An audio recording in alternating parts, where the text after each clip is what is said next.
top 10 areas for improvement in retirement plans from people just like you. Folks, if you've been a longtime viewer of this channel, you know that I have found a couple companies that will do a $300 plan review for you. One of those is Defining Wealth, Kyle and Jacob, both certified financial planners. They have spoken with 146 people just like you. YouTube, the way the algorithm works is it puts like-minded people together, and if you watch a video, they're going to push that video to others that watch similar content. So these are people very similar to you, strong DIYers, created their spreadsheets. They use a comprehensive software package like Bolden. They put all that together and they feel confident in their plan. They built their nest egg. They now believe, hey, I think I've got a pretty good plan. They sit down with Kyle and Jacob at Defining Wealth, and here are the common 10 things that they're focusing on. So reach out to Kyle and Jacob to review your plan.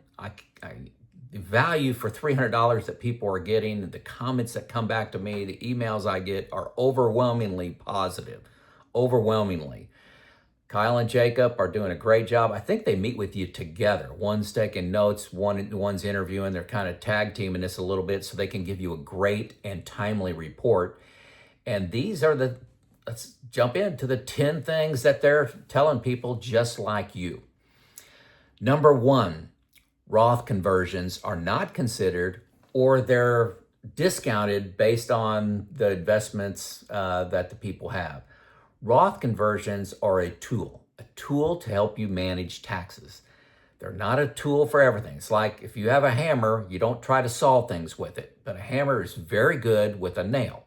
So Roth conversions, understanding when they are a great tool, saving you tens of thousands, if not hundreds of thousands of dollars in taxes, versus FOMO, fear of missing out. You just do Roth conversions just to be doing them.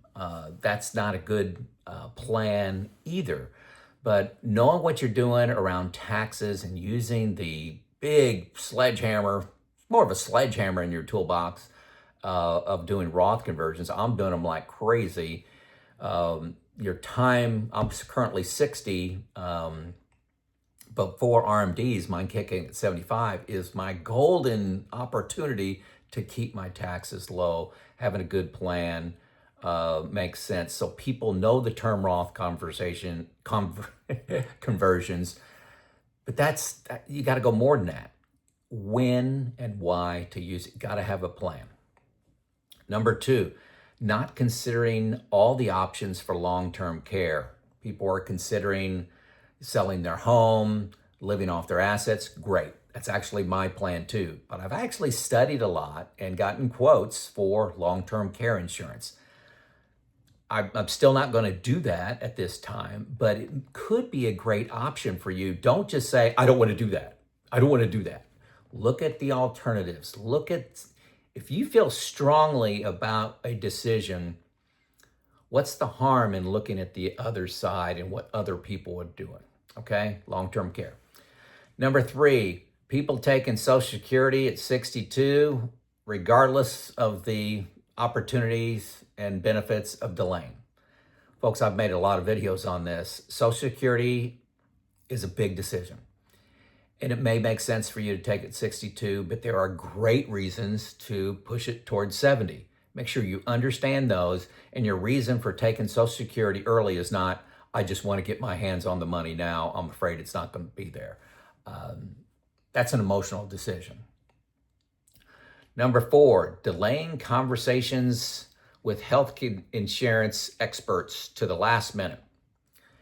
This happens a lot. I'll talk to somebody about their retirement plans and they're 6 months, 3 months away from retiring. They haven't done anything medical. No idea what the Affordable Care credits are going to be for them, what Medicare options, if you're 65 here in the U.S., what your other options beside Affordable Care. I don't use the Affordable Care. I use Indiana Farm Bureau. It's been great for me, and I love the insurance. Not available to everyone. I think there's 7 states that allow that. But healthcare is such a big deal. It's such a huge expense in retirement that people avoid having the conversation. There's no reason for doing that. You just Google health insurance, you'll have 5,000, probably 10,000 Google search results come at you. And these people get paid from the insurance company, not you. So they'll talk to you for free. They'll talk about their options for free. Now get ready. You're going to get a lot of phone calls, but have that conversation, see what your options are. It's a lot of money you're paying out each month. Number 5, this is again a healthcare gap, is trying to lower the income, look poor on paper, to get subsidies and affordable care, even they have more than enough money to live comfortably and spending more. So people are working longer years and not spending enough money because they want to keep their health insurance subsidies and the affordable care low. So you're sacrificing your younger years, your go-go years of spending and being very active in retirement to look poor on paper, even though you have plenty of money. Hey, it may be the best decision to look poor on paper to save on your health insurance premiums. That may be strategic to your retirement plan. But this is saying people have more than enough money and they're living like misers for 5 years because they want to look poor, and they're not enjoying those 5 years with the spending that they could be doing. Number 6, not building enough cash outside of retirement accounts. So this is asset location. You've heard me talk about this before. Do you have money not only in a traditional IRA, but a Roth IRA, a brokerage account, a savings account, where you can pull money from different locations that have all different tax consequences? That way you manage your tax liability. This is what's different in retirement, and a lot of people don't get this, is when you're working, taxes happen to you. They're taken out of your check. Very few people have control over their taxes. If you manage your own business or you're in real estate, there's a lot of options you can do. But if you're a traditional W-2 worker, just happens to you. That all changes in retirement. You have a clean sheet of paper, all kinds of levers to help you lower taxes. Where you take your money from that you're living on. Do you do Roth conversions? It's a big deal. When do you take Social Security? Another reason for me delaying Social Security is that pushes out income, allows me to do more Roth conversions, paying a lower tax rate on those Roth conversions because I'm not taking Social Security. Big deal, works all together. I know that may sound complicated, but folks like Kyle and Jacob can steer you right through that in a $300 review. I supplement that with Bolden. My Bolden software does a great job with that. It gives me great confidence in what I'm doing to manage my taxes. Number 7, ignoring tax diversification in the years leading up to retirement date. Not sure how this is different than other examples here. It's probably different for a professional, but for me, it's just make sure you have the different taxes on different asset locations. Brokerage account, capital gains, ordinary income, big deal. Okay, notice how many of these mention taxes. Taxes by far, if I can only say one thing that most retirees don't plan for, it's their taxes. And it's tens of thousands, if not hundreds of thousands of dollars if you mismanage it. Okay, number 8, investment strategy that relies on high information, high turnover, and high attention to details for the retiree. This is a decision you're going to have to make. Managing your own money in retirement is a part-time job. If you can make this extremely simple, I think I make it pretty simple. You can make it very complex. A lot of people make it difficult. They're doing all kind of trading of crypto stock, individual stocks. They got 100 things going. They try to time the market. Are you going to be able to do that in 5 years? Do you want to be doing that in 5 years? How about 10? What if you have some medical condition that takes your mental capacity down a little bit? What are you going to do?